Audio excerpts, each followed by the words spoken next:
Tiffany and Brad here with Years of Years, and it's This Day in Disney for February 8th. A little bit of a hat attack back. This time, just a little bit of steampunk with some goggles because we're talking about the potential father of steampunk.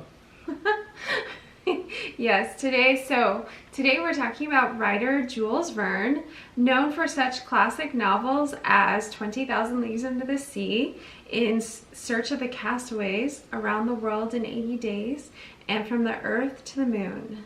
So he was born Jules Gabriel Verne in Nantes, France. And his depictions of fantastic technological advances, including space, underwater travel, and television, years before it was invented, helped create the genre of science fiction and influenced many, including, of course, Walt Disney and his Imagineers. Indeed. Yeah, so he actually, so if you look at the movies that they did based on his writings, we have the 1954 20,000 Leagues Under the Sea, which we love and we've talked about. And then we also have the In Search of Castaways, first published in 1873, and then Disney premiered it in 1962. And then in 2003, there was a video, Jules Verne and Walt Disney, Explorers of Imagination, which was part of, when they released the 20,000 Leagues Under the Sea. I would like to see that. I haven't checked. Do you think it's on Disney Plus? That would be really cool to watch. I don't know. Are they running bonus options on there? I haven't really dug deep. Yeah, sometimes. Yeah, and then the first incarnation of Space Mountain in Disneyland Paris, so the first time that they did it. Yes. It was based on, or it was actually called De la Terre à la Lune, which is based on Jules Verne's novel From Earth to the Moon. Very nice. So, yeah. I mean, sometimes I feel like the stylings and the color and that kind of like bronziness of the Space Mountain there had some influence on redesigns of what they did. Yeah. Tomorrowland?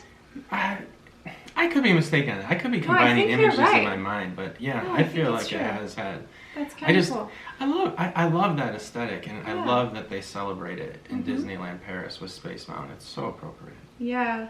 And then Around the World in 80 Days, right? That movie with Jackie Chan. I didn't know if you were gonna like bring that one up. I kind of like had that in my like back pocket. Well, it's based off his novel. It was, so of course. Yeah, and I think that Owen Wilson was in that as a cowboy. Like they kind of brought a comedy element into it. Am I mixing up movies? I think you're mixing it, maybe, because Keith Coogan was with Jackie Chan. I am mixing up. That's okay.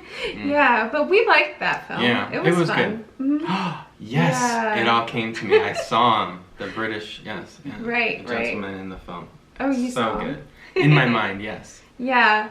So, interestingly enough, we kind of think of Jules Verne with, science fiction. That makes sense. But he didn't really like that he was coined that way. He didn't, not because he hated it necessarily, more just he didn't feel he was doing that. He wasn't thought he was trying to explore the world and share the earth and its beauties with us. Yeah. So I guess he just didn't feel he was actually doing that, but that's okay. I mean, we feel he was. And he did influence us regardless. Yeah. So to English speaking, the genre that we see him is different, like to Europeans and to France in particular. Literarily, they saw him as avant-garde and surrealism. And then, wonderful. Right, and then you have it in like how the English, or not the English, like Americans and English-speaking people saw him in the genre of fiction and children's books, which. And I think that, I think that's really kind of like just Western, like capitalism and marketing. Yeah, and we had Frank Baum here, and we had, that we would market and sell, and we wanted to market and sell him the same way. Yeah, it'd be interesting to find out exactly how that happened. Publishers in New York probably drove that. Probably. Yeah. But he is actually the second most translated author. He's right since 1979. He's right in there between Agatha Christie and William Shakespeare. Very, very compelling author fellows. Right, exactly. Yeah. So he gets that concept of father of science fiction. It's kind of interesting though, mystery and theater, and then right in the middle you get Jules Verne. I think those are appropriate friends. Excellent tea party to be for sure. Yeah. So you know, he, like I said, he was born in Vern, France, and he was near the actually on a small artificial island of Loire River within the town of Nantes. So that, you know, that river, he said, really influenced him. And then as a small boy, like when he was 5, he was going to school, and he had a teacher actually at the age of 6. He started at 5, and when he was 6, he had this teacher, and her name was Madame Sabine, and she actually was a very interesting lady. She was a widow.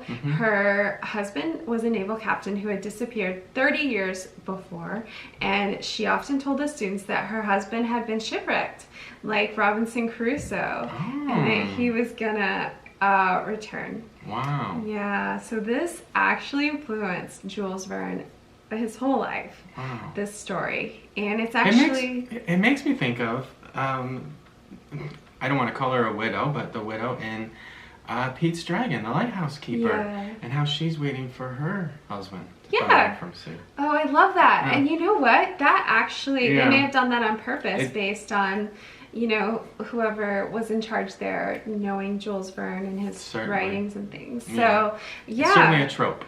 There was a couple of, like, 3 novels that he specifically said.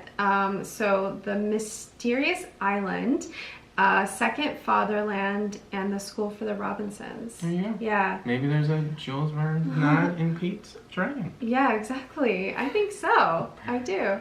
So, of course, he grew up going to school, and his father really wanted him to be a lawyer and keep the family business.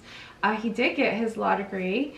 And then his father, you know, offered him, you know, his own law office in Nantes on that river that he loved. And he said no. He wanted to be an author, and he kept striving for that. And, you know, he was driven by this desire to be an author. So he kept working. And he had those associations. He did. He had associations, and they all had a big group together, and they shared their ideas and all of that. But they but they started taking too much control with, like, critique and, like, even editing his work before publishing.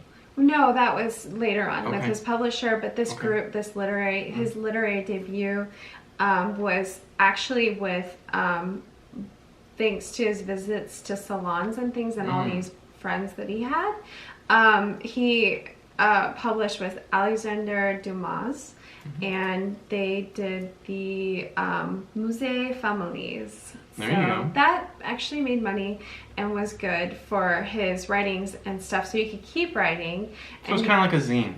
Yeah. A literary zine. Oh, no. This was theatrical. It was all theater first. Okay. And then he actually kept studying and reading, and he met this friend of his, which was Jacques Argot, who had traveled the seas and told him all these stories. Verne had never really left France. He hadn't left France when, you know, he was compiling all these works, but he just read and had this great desire and knew all these naval people who came in, naval captains and stuff, and learned their stories.